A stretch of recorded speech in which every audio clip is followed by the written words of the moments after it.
50 বছর আমি যে লোনটা নিয়েছি 50 বছর পরে পেমেন্ট করবো উইদাউট ইন্টারেস্ট।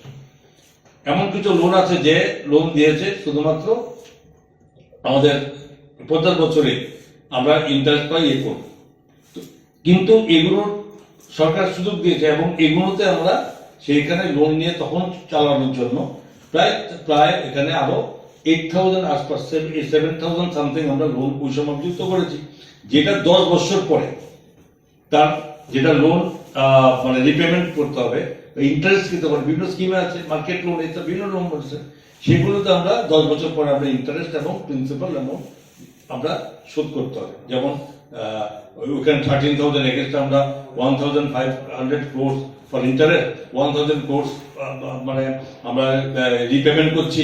ঠিক তেমনি আমাদের যে টাকাটা রয়েছে সেটা আরো 10 বছর পরে আমাদেরকে পেমেন্ট করতে হবে। পরিষ্কার রাজ্যে অনেক গল্প শুনি যে রাজ্যের প্রতি মাথা পিছু 50 বছর আমি ডেভেলপমেন্ট কোনো বন্ধ নেই, ডেভেলপমেন্ট রাজ্যের কোনো সেক্টরে বন্ধ নেই, এটা আপনারা সকলেই জানেন।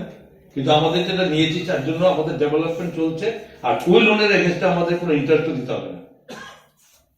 ঠিক আছে তো? সুতরাং বিভ্রান্তি করে লাভ নেই।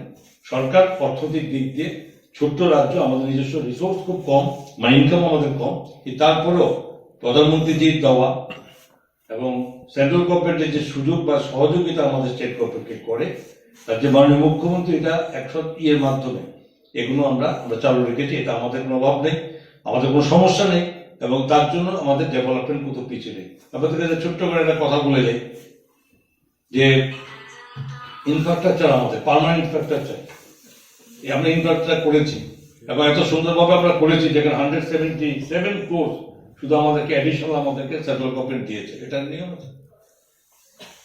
ঠিক আছে না? তো এইসব ক্ষেত্রে নেই, আমাদের ছোট্ট যতটুকু ইনকাম ততটুকু চলছে, কোথাও নেই। বাজেটের 50% টাকা চলে যায় শুধুমাত্র স্যালারি এবং পেনশনের ক্ষেত্রে।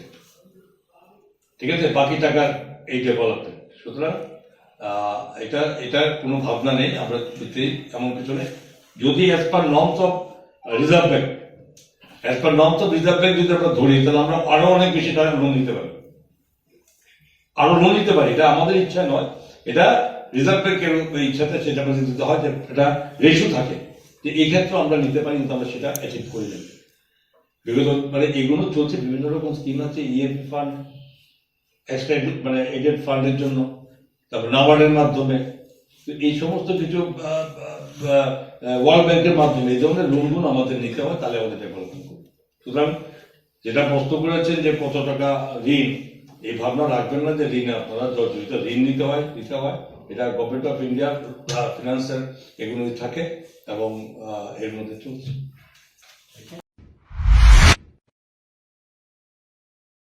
আমার বাড়িতে সবাই খুব প্রচুর বসে, প্রতিদিন কিছু না কিছু একটা নতুন রান্না হয়, আর সবাই খুব মজা করে চেটে পুটে খায়। সবাই বলে আমার হাতের জাদুতেই নাকি রান্না এত ভালো হয়। আর আমি বলি সবটাই হলো পিআর গোল্ড কচ্চি ঘনি সরিষার তেলের জাদু। হ্যাঁ, সরাসরি কৃষকদের কাছ থেকে ক্রয় করা আসল সরিষার দানা থেকে তৈরি হয় পিআর গোল্ড কচ্চি ঘনি সরিষার তেল, যার খাঁটি ঝাঁজ এবং গুণমান আপনার খাবারকে করে তোলে সুগন্ধ ও সুস্বাদুকর। আর আপনার রান্নাঘরে যখন পিআর গোল্ড কচ্চি ঘনি সর্ষের তেল থাকবে, তখন প্রশংসা তো সবাই করবে। পিআর গোল্ড কচ্চি ঘনি সরিষার তেল, খাঁটি তেল, খাঁটি ঝাঁজ। পরিবেশক masters Ashwini Kumar Pal, central road, Agartala. Phone 70850607